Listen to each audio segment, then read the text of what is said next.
नमस्कार विद्यार्थिनी मैत्रिणींनो, मी डॉक्टर मीना आहेर. या व्हिडिओमध्ये आपण समुपदेशनाची विविध तंत्र अभ्यासणार आहोत. समुपदेशनामध्ये समुपदेशक व संवादक यांच्यामध्ये ज्या बैठका होतात, ज्याला आपण सेटिंग असं म्हणतो, त्यात मुलाखतीचा वापर केला जातो. मुलाखतीस समुपदेशनाचा प्राण समजला जातो. योग्य प्रकारे मुलाखत घेण्याचे कौशल्य प्रत्येक समुपदेशकास प्राप्त करावे लागते. यासाठी प्रशिक्षणाची व सरावाची आवश्यकता असते. मुलाखत ही संकल्पना अधिक समजण्यासाठी आपण तिची व्याख्या पाहू. ही व्याख्या केली आहे फॅनेल्सन यांनी. ते असं म्हणतात, a good interview represents both a verbal and non verbal interaction between two and more people working towards a common goal. The interview is a purposeful conversation. म्हणजे काय, तर समान उद्देशाच्या प्राप्तीसाठी दोन किंवा अधिक व्यक्तींमध्ये झालेली भाषिक व अभाषिक आंतरक्रिया म्हणजे मुलाखत. मुलाखत म्हणजे सोद्देश संवाद होय.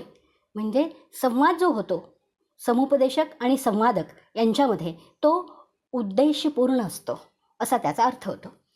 आता ही जी मुलाखत घेत असताना किंवा ह्या ज्या सेटिंग्स होत असतात समुपदेशक आणि संवादकामध्ये, तेव्हा समुपदेशक पुढील तंत्रांचा वापर करत असतो. ते तंत्र आपण पुढील स्लाईडमध्ये बघूया. पहिलं जे तंत्र आहे ते आहे स्वीकार, मान्यता किंवा ॲक्सेप्टन्स. निर्देशित व अनिर्देशित समुपदेशन कार्यात स्वीकार व मान्यता या तंत्रांचा उपयोग समुपदेशकाकडून जे सांगितले जाते ते लक्षात आले आहे हे संवादकाला कळविण्यासाठी केला जातो. संवादकाच्या कथनात अडथळा न आणता शांत राहणे, स्मित करणे, एखाद दुसरा उत्तेजनार्थ शब्द उच्चारणे, मान डोलावणे आदी प्रकाराने त्याचा वापर केला जातो. संवादकाच्या म्हणण्याचा मी स्वीकार केला आहे, मलाही नीटपणे कळले आहे, हे संवादकाला या तंत्राद्वारे कळविले जाते. यामुळे संवादकाच्या मनावर असलेले दडपण दूर होऊन तो अधिक मोकळेपणाने बोलू लागतो. म्हणजे विद्यार्थी मैत्रिणींनो, जेव्हा मुलाखत चालू असते किंवा जेव्हा संवादक आणि समुपदेशक हे बोलत असतात एकमेकांबरोबर, तेव्हा समुपदेशकाच्या चेहऱ्यावर स्मित असलं पाहिजे किंवा त्याने हो का, असं का, बरं असं आहे होय, असे शब्द मधून उच्चारले पाहिजे. आणि कधीकधी शारीरिक जे हावभाव आहे ते पण दाखवले पाहिजे. म्हणजे उदाहरणार्थ मान डोलावणे, चेहऱ्यावर स्मित आणणे, अशा प्रकारच्या गोष्टी करणं आवश्यक असतं, की जेणेकरून संवादकाला असं समजतं की अरे, माझा स्वीकार केला जातो आहे, मी जे काही सांगतो आहे ते शांतपणाने ऐकून घेतलं जातं आहे. ओके.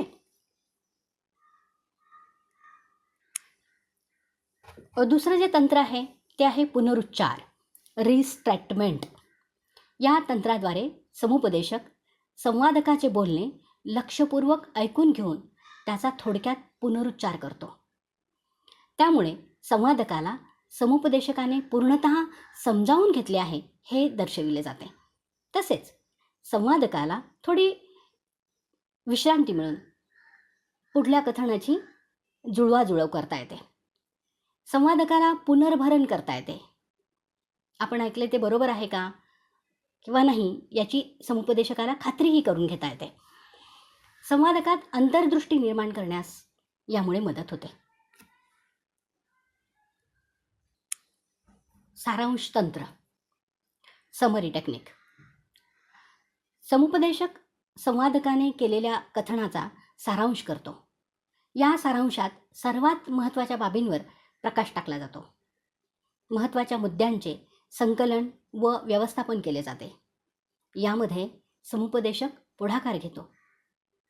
समुपदेशनाचा एखादा टप्पा पूर्ण झाल्यावर या तंत्राचा अवलंब करावा. कधीकधी सारांशाबरोबर स्पष्टीकरणही केले जाते.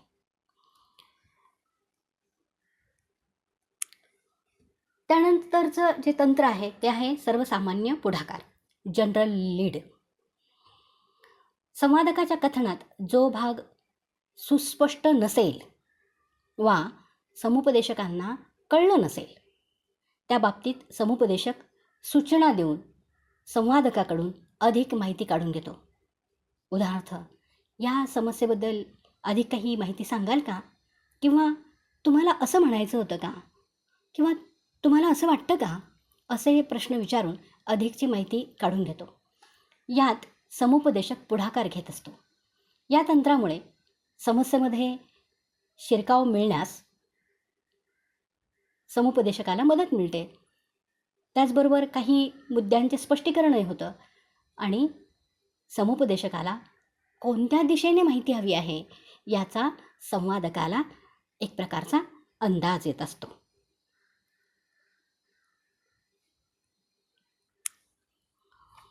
पुढचं जे तंत्र आहे ते आहे अन्वयार्थ, इंटरप्रिटेशन. ज्यावेळी गंभीर स्वरूपाची मानसिक समस्या असते तेव्हा या तंत्राचा वापर केला जातो. हे तंत्र मनोविश्लेषणाच्या उपपत्तीवर आधारित आहे.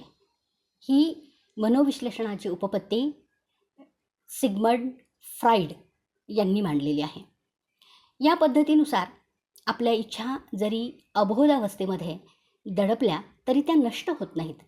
स्वप्न, बोलण्यातील चुका, अनावश्यक सातत्याने केलेल्या कृती इत्यादी मार्गाने प्रकट होत असतात. मानवाच्या वर्तनाचा जर खरा अर्थ कळून घ्यायचा असेल तर अबोध अवस्थेचा शोध घेणे आवश्यक असते. यासाठी विशेष प्रशिक्षण घेतलेल्या तज्ज्ञ व्यक्तींची मदत घेणे आवश्यक असते. अशा व्यक्ती वर्तनाचा अन्वयार्थ लावू शकतात. या तंत्रामुळे जे फायदे होतात ते आपण बघू. पहिला फायदा होतो तो म्हणजे संवादकाला स्वतःच्या वर्तनाची खरी कारणे कळण्यास मदत होते. आणि दुसरा फायदा होतो तो म्हणजे वस्तुस्थिती कळल्यानंतर समस्या सोडवणे संवादकाला शक्य होते. वरील अर्थाशिवाय या तंत्राला अन्यही सामान्य अर्थ आहेत.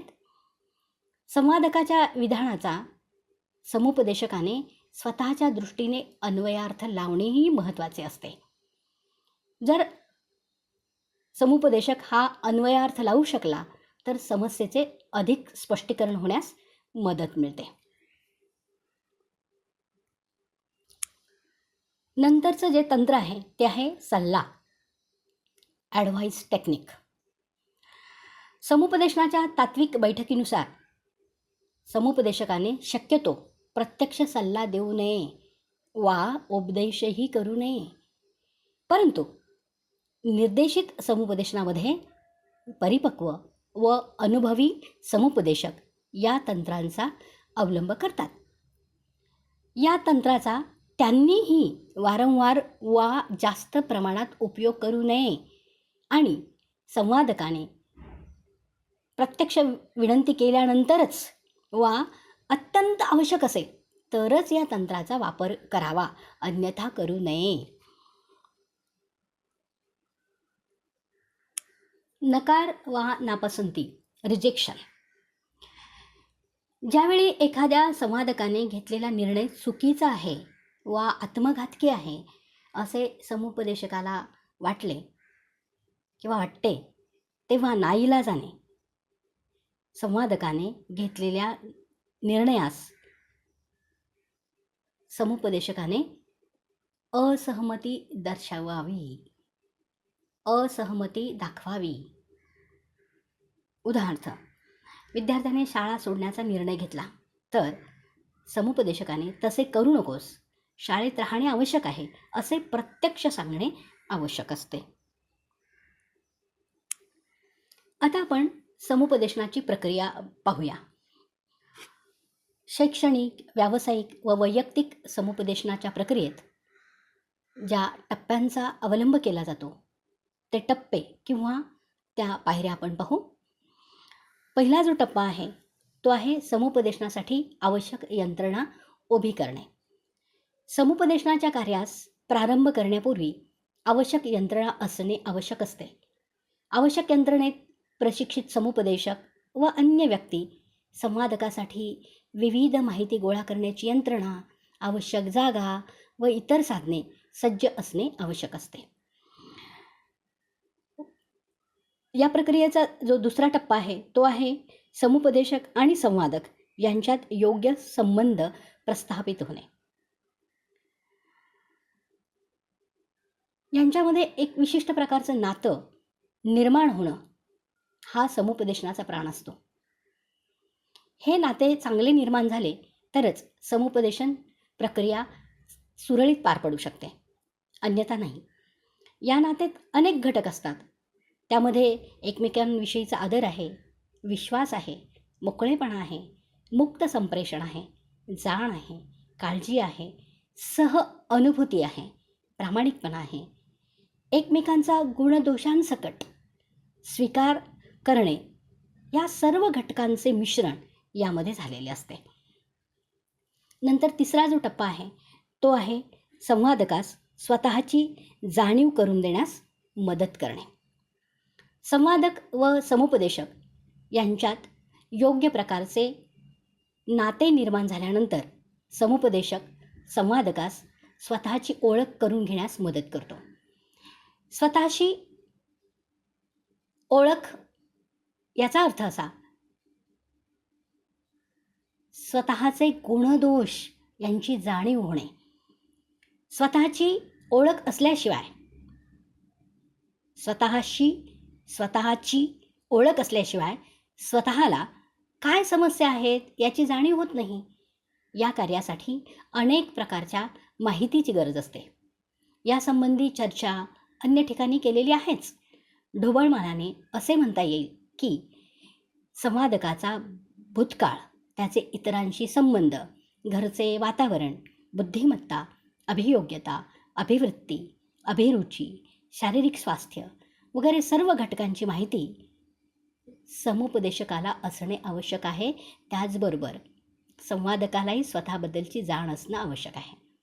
या सर्व माहितीचा योग्य अन्वयार्थ लावण्यासाठी ची जी कुवत लागते तीही समुपदेशकाकडे असणे आवश्यक असते. पुढचा टप्पा आपण पुढच्या स्लाईड. पुढचा जो टप्पा आहे तो आहे समस्या निश्चित करणे. समुपदेशन प्रक्रियेत ही महत्त्वाची पायरी होय. यामध्ये संवादकाने समुपदेशकाच्या मदतीने स्वतः पुढे कोणत्या समस्या आहेत हे निश्चित करायचे असते. या टप्प्याची पुढील उद्दिष्टे असतात. 1. संवादकाने स्वतःच्या समस्या व समस्यांचे परिणाम ओळखणे. दुसरं उद्दिष्ट असतं प्रत्येक समस्या क्षेत्राचा शोध घेणे व त्याचे पृथक्करण करणे. तिसरं उद्दिष्ट असतं ते प्रत्येक समस्येचे चल व समस्यांवर परिणाम करणारे घटक निश्चित करणे. उदाहरणार्थ, अभ्यासात लक्ष न लागणे, या समस्येचे बुद्धिमत्ता, घरची परिस्थिती, शारीरिक आजार असे अनेक चल घटक असू शकतात. नंतरचं जे उद्दिष्ट आहे ते सर्व समस्यांचा गंभीरपणे विचार करून समुपदेशकाने कोणत्या समस्या स्वतःच्या कक्षेत येतात व कोणत्या समस्यांविषयी विशेषज्ञांची मदत घेणे आवश्यक असते हे निश्चित करणं गरजेचं आहे. आणि शेवटचं उद्दिष्ट आहे महत्त्वक्रमानुसार सर्व समस्या मांडणे व सर्वात प्रथम कोणत्या समस्येवर लक्ष केंद्रित केलं पाहिजे हे निश्चित करणं. त्यानंतरचा जो टप्पा आहे तो म्हणजे समस्या निवारणासाठी विविध पर्यायांचा विचार करणे व राबविण्यासाठी एक पर्याय निश्चित करणे. म्हणजे समस्या निर्माण झाली की ती निवारण्याचे अनेक पर्याय असतात. त्यापैकी कोणता योग्य पर्याय निवडायचा आणि तो पर्याय निवडून त्याच्यावर कशी कार्यकृती करायची हे निश्चित करणं गरजेचं असतं. त्यानंतरची जी पायरी आहे किंवा जो टप्पा आहे तो आहे कृती योजना तयार करणे व अंमलात आणणे. यामध्ये समस्या सोडवण्यासाठी, कृती प्रारंभ करण्यासाठी कृती योजना तयार केली जाते व त्यानुसार कार्यवाही करण्यात येते. त्यानंतरचा जो टप्पा आहे तो आहे अनुधावन कार्य व आवश्यक असल्यास पूरक उपयोजना करणे किंवा उपाययोजना करणे. समुपदेशन प्रक्रियेमध्ये या पायरीला अत्यंत महत्त्व आहे. समस्या निवारण्यासाठी कृती केल्यानंतर ती समस्या सर्वसामान्यपणे दूर होते तेव्हा त्याबाबत अनुधावन कार्य केले जाते किंवा ते करणं आवश्यक असतं. याचा अर्थ असा, कृती केल्यानंतर त्या परिस्थितीचा अभ्यास करणे आवश्यक असल्यास या टप्प्यात पूरक उपाययोजना करता येतात वा अन्य उपाययोजनांचा विचारही करता येतो. आणि शेवटची जी पायरी आहे ती आहे यश. समुपदेशन प्रक्रिया या विशिष्ट समस्येबाबत समाप्त करणे, समुपदेशनाची आवश्यकता न भासणे हे समुपदेशन कार्यात सर्वात मोठे यश समजले जाते. जेव्हा समुपदेशनाची कृती संपते तेव्हा संवादक इतका सक्षम झाला पाहिजे की त्याच्या आयुष्यामध्ये जेव्हा जेव्हा कधी समस्या निर्माण होतील तेव्हा तेव्हा त्या समस्येला तोंड देण्यासाठी तो सक्षम झाला पाहिजे. तरच त्या समुपदेशन प्रक्रियेला यश आले असं आपण म्हणू शकतो. तर अशा प्रकारे आपण समुपदेशन प्रक्रियेचे सगळे टप्पे पाहिलेले आहे. धन्यवाद विद्यार्थिनी मैत्रिणींनो.